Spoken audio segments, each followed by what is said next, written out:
out our services portfolio, which can be sold transactionally and also through DaaS. So I've been working heavily on DaaS and our technology platform for the last 3 years, and so I'm really excited about some of the announcements that we're making today around DaaS. We first launched DaaS about a year ago, and we've taken a lot of feedback from customers as well as partners on how we can make it better. And so today I think you're getting some announcements, but we've basically developed 3 packages for DaaS, standard, enhanced, and premium. And we've also invested a lot in developing our own IP around telemetry and analytics to help us basically do multi-OS device management much easier and much better. So part of the value prop that we're bringing to customers as well as to our partners is that we can give you insights that let us or let our partners proactively service their customers better. So things like whose hard drive's about to fill, is this employee using a less powerful machine and really needs a workstation, for example, to be more productive, who needs a new battery, what apps are installed across the fleet, so companies can make sure they're buying the right number of licenses rather than perhaps buying too many licenses. So that's what we've really been focused on, building out for DaaS, and be glad to answer any questions that you might have, or I can keep talking, but that's kind of boring. So. Yeah, how about we open it up for some questions, and sure. I'll, if you guys don't mind, since Lorri hasn't met with many of you before, just name and affiliation. So Mike, go ahead. Hi, Mike Pizzaro, IT Business Center.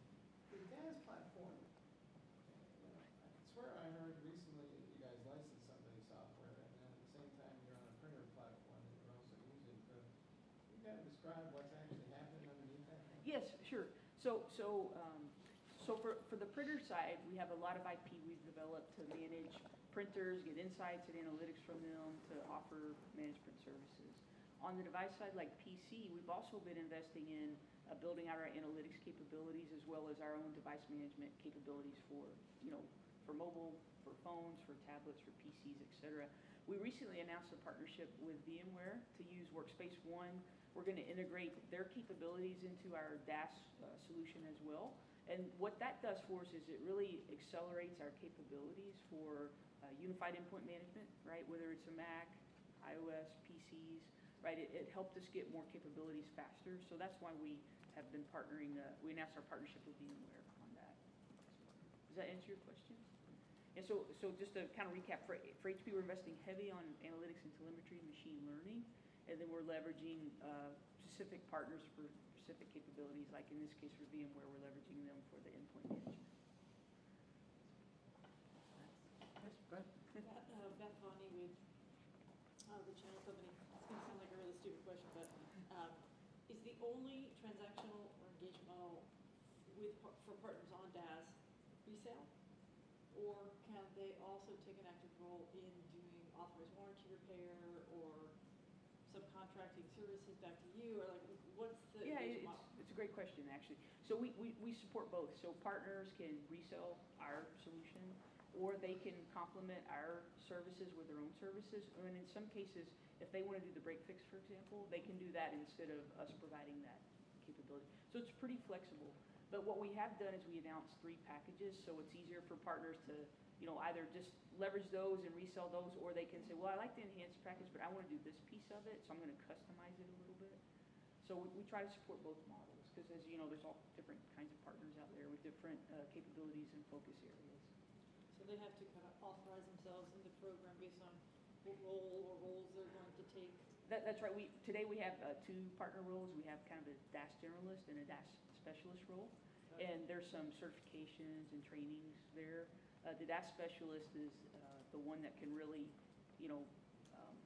more customize the DaaS plans as well as complement it with their own services. Are the details of what's in each of those in the press? I'll just jump in and add. The online press kit should have everything you need about DaaS. If not, we'll get to do it. All the stuff you sent in advance? It should be in the online press kit where Lori's bio is and the press release. So if not, Elizabeth and I will. Okay, great. Thank you.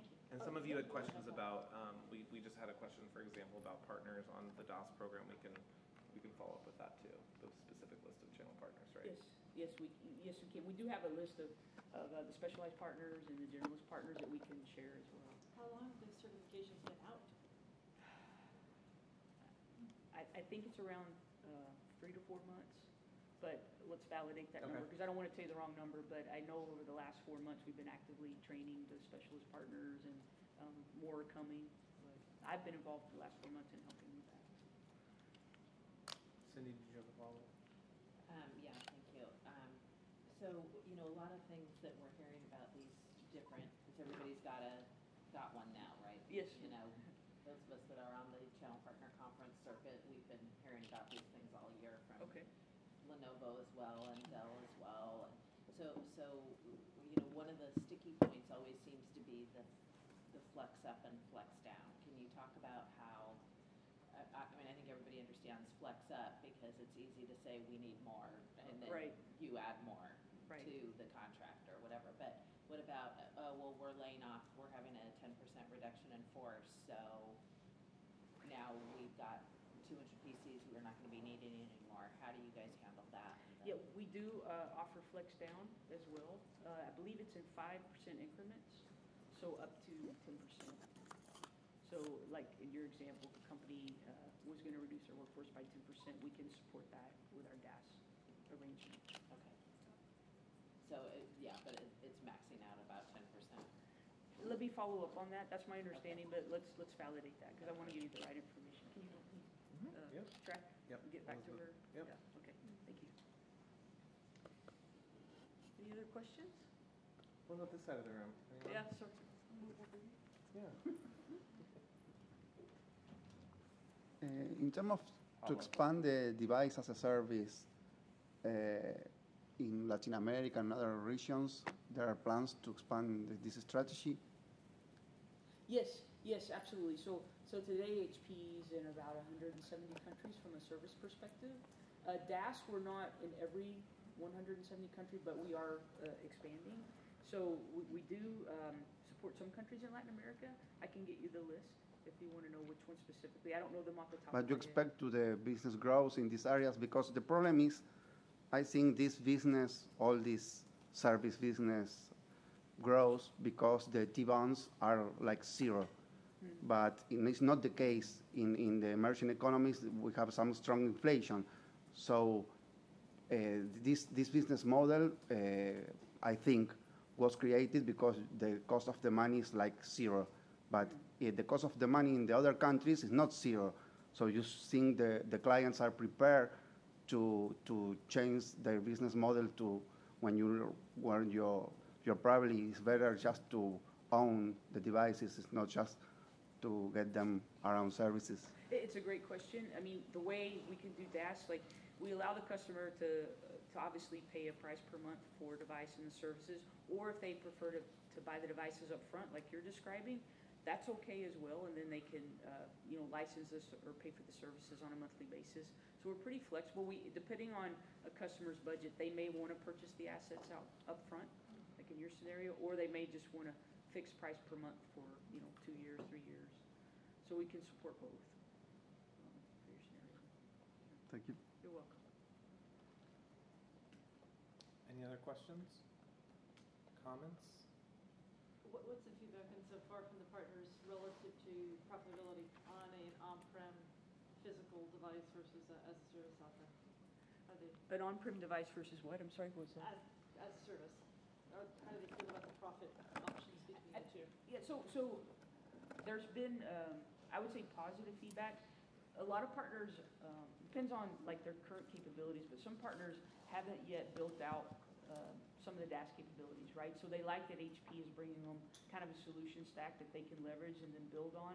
And what they're most excited about DAS, I would say, is that recurring relationship they have with their customers, and also the insights that we're giving them that they can then go back to their customers and say, hey, we noticed, perhaps these 10 users could use these more powerful devices that these 10 aren't using at all. And so we're able to give them new conversations that they can have with their customer. So what we've been hearing is that they do believe this is going to be more profitable over time, and also offset how the PC market share is declining, And because we support mobile phones as well, and that market is booming, right? It gives them like, being able to say, hey, no matter if it's a phone, a tablet, a PC, we can support DAS for you. It's given them like new capabilities, and they're not having to build that on their own. Some partners have said, okay, I want to know, I'm already doing some of these services, so how do I coexist with you? Right.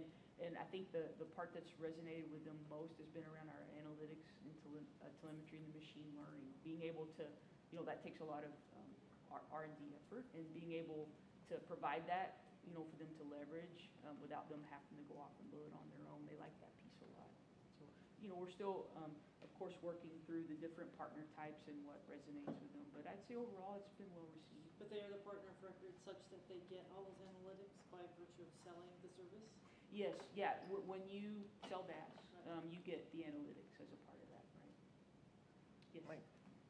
So, do you have a sense for how many partners already have like a full-blown managed service that they built out versus essentially what they're now going to be wind up reselling the managed service that you're building out? So the upside of that is you're absorbing all the capital costs for that. But on the downside, they've already kind of invested in Knox and all this other stuff. So, is there a plan for migrating those partners that already have managed services over, or what's the feedback from those guys versus guys that are That classic have- resellers with no services? Right. Yeah, it's a good question. So I can't comment on the number. I don't know that. But what I have heard from those types of partners is, those that grew up with PCs they do PC management a certain way. They usually use SCCM, LANDESK, kind of the classic systems, right?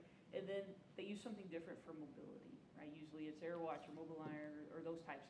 And so they've almost got two parallel paths in how they manage all the different endpoints. And then with that just getting worse with wearables and IoT, they're starting to, I think, worry about how that scales. And so, since we've been building ours really in the last 3 years, we're using very modern cloud-based techniques. And so we believe that, the way we're approaching endpoint management, where it's just one pane of glass for everything, no matter what OS, and the investment in analytics that help basically our IT specialists on the back end scale better and really triage what issues they need to look at proactively. They see a value in that. They feel like, okay, they've got to run their own, calculators and ROI, but they're looking at, okay, perhaps HP can do this more cost effectively than me, and that's okay because I'm going to get these analytics that help me then go provide better service to my customers, as well as potentially new ways of monetization, right, by having these insights I didn't have before. So it's kind of a long-winded answer, but I think it's still new for us to maybe, maybe this time next year I could be more clear on that answer, but that's kind of the feedback we've been getting from those types of partners. Anything over here? Time for one more. It's your time. Anyone? Okay. What, yeah, that one. Sure. What kinds of services do you see partners being able to add on to, like aside from, Beth's question about can they do the warranty work or the break fix? What are you seeing partners add or augment DAS with certain kinds of professional services that are Yeah. maybe a little more profit rich than? Yeah, absolutely.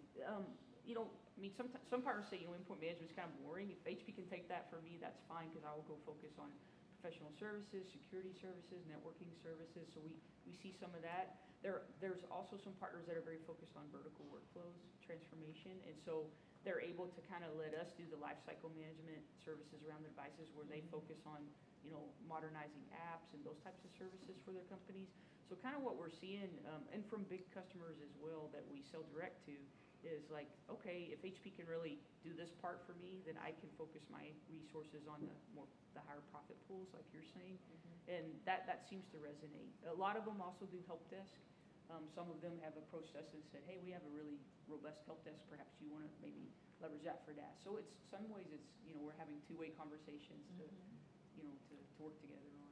So. Sure.